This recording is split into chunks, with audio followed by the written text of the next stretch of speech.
Itulah semangat perjuangan kami. Semangat ini muncul berkat inspirasi dari Profesor Dr. Sunarto yang saat ini menjabat sebagai Ketua Mahkamah Agung. Di dalam pidato pengukuhan guru besar beliau di Universitas Erlangga, beliau menyampaikan bahwa hukum tanpa keadilan seperti seperangkat aturan kering tanpa roh. Karena itulah seorang hakim harus bertindak sebagai pembelajar sepanjang hayat, menjadi peneliti, menjadi filsuf, agar mampu membuat keadilan yang sejati. Keadilan di luar batas formalitas hukum, serta memperhatikan dampak sosial, budaya dan kemanusiaan di saat hakim mengambil keputusan. Jadi ini penting sekali dialektika di dalam hukum untuk melihat seluruh suasana kebatinan yang ada. Beliau lebih lanjut mengatakan bahwa keadilan tidak akan terwujud jika hakim hanya terpaku pada ilmu hukum semata. Keadilan juga akan sulit terwujud bila hakim hanya menjadi mesin yang memproses hukum. Baginya, menurut Prof. Sunarto, hakim harus bisa merasakan denyut keadilan yang hidup di setiap bagian jiwanya. Jadi betapa luar biasanya pendapat dari Prof. Dr. Sunarto. Seluruh masyarakat Indonesia yang kami cintai dan banggakan, rekan-rekan seperjuangan semua. Pendapat Profesor Sunarto tersebut oleh Ibu Megawati Soekarno Putri dikatakan sebagai secercah harapan ketika hukum dijauhkan dari rasa keadilan, terlebih di dalam menghadapi kegelapan demokrasi akibat abuse of power dari Presiden Jokowi. Secercah harapan tersebut saya gunakan sebagai momentum untuk menyampaikan kepada seluruh rakyat Indonesia bahwa saya siap dan akan selalu kooperatif mengikuti seluruh proses hukum di KPK. Hal yang sama juga saya harapkan dilakukan oleh Komisi Pemberantasan Korupsi. Jadi, kalau memang bersalah, saya siap untuk menjalankan seluruh tanggung jawab dan kewajiban. Tetapi sejak awal kami katakan bahwa ada proses politik yang terjadi, dan kemudian sebagai kader partai tentu siap bahwa segala konsekuensi sebagai bagian dari pengorbanan terhadap cita-cita saudara-saudara sekalian.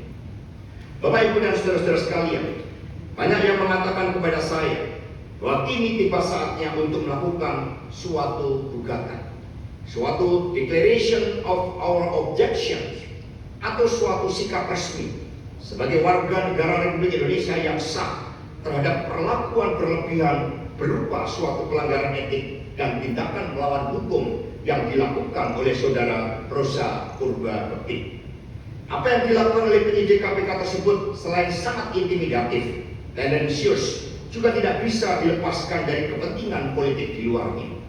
Dalam panggung besar politik di Indonesia, apa yang terjadi tidak bisa dilepaskan dari sikap-sikap politik yang saya sampaikan sebagai Sekretaris Jenderal DPP PDI Perjuangan. Sikap kritis itulah yang menciptakan hadirnya rasa tidak senang dalam diri seseorang yang mengidentikan dirinya sebagai seorang raja. Pertama, penolakan terhadap kehadiran kesebelasan Israel dalam Piala Dunia U20 tahun 2023. Sikap resmi PDI Perjuangan berpijak pada konstitusi sejarah dan prinsip-prinsip kemanusiaan yang tertuang dalam Dasar Sila Bandung. Pembebasan dan kemerdekaan Palestina adalah komunika politik yang ditandatangani oleh pemerintah Republik Indonesia dalam Konferensi Asia Afrika tahun 55 di Bandung. Ini yang kita tandatangani bersama dengan 29 negara yang lain. Sikap ini terbukti benar. Akhirnya, bukan hanya Ibu Megawati Soekarno Putri dan PDI Perjuangan yang kokoh dalam prinsip, namun dunia pun kemudian mengutuk Israel atas kekejamannya di Gaza. Inilah Satyam Eva Jayate yang pertama. Kedua, sikap penolakan terhadap perpanjangan masa jabatan Presiden Jokowi atau penambahan masa jabatan 3 periode. Prinsip yang dipegang oleh Ibu Megawati Soekarno Putri adalah berpijak pada Undang-Undang Dasar Negara Republik Indonesia tahun 1945 pasal 7. Ini yang harus dijalankan dengan seluruh-seluruhnya, yang menyatakan bahwa masa jabatan presiden dan wakil presiden hanya 2 periode. Akhirnya seluruh masyarakat sipil, mahasiswa dan akademisi menolak hal ini. Dan inilah Satyam Eva Jayate yang kedua. Jadi Satyam Eva Jayate dalam kebenaran itu pasti menang. Itu yang kita pegang. Ini adalah prinsip-prinsip kebenaran yang kita junjung tinggi. Yang ketiga, ketika konstitusi dikebiri dan demokrasi terancam mati melalui keputusan MK nomor 90 tahun 2023, inilah abuse of power dengan menggunakan hukum dan diduga penuh dengan intimidasi dan penggunaan kekuatan kapital akibat campur tangan Presiden Jokowi dan Ketua MK saat itu Anwar Usman.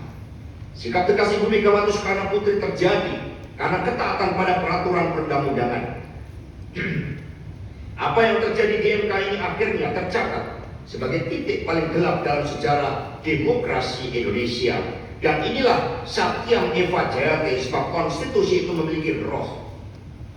Dan sekiranya itu dilanggar melalui abuse of power, maka bisa menciptakan krisis. Kita yang tidak menginginkan itu, maka kita juga akhirnya berproses, meskipun itu semua adalah prosedural. Keempat, masyarakat Indonesia mencatat bahwa di dalam Pilpres dan Pileg tahun 2024 serta Pilkada 2025, berbagai penggunaan mesin politik yang bukan partai politik kembali terjadi. PD Perjuangan menyampaikan begitu banyak catatan gelap atas praktek demokrasi prosedural yang berwatak otoriter populis ini. Masyarakat mencatat begitu masif intimidasi yang dilakukan terhadap kepala desa, anggota legislatif, jurnalis, tokoh-tokoh pro demokrasi, para pengusaha hingga kepala daerah. Bahkan bujuk rayu melalui bansos pun dilakukan untuk membius kesadaran rakyat. Ini berita di salah satu media nasional hari ini. Korupsi kepala desa yang kemudian ini menjadi alat sandera.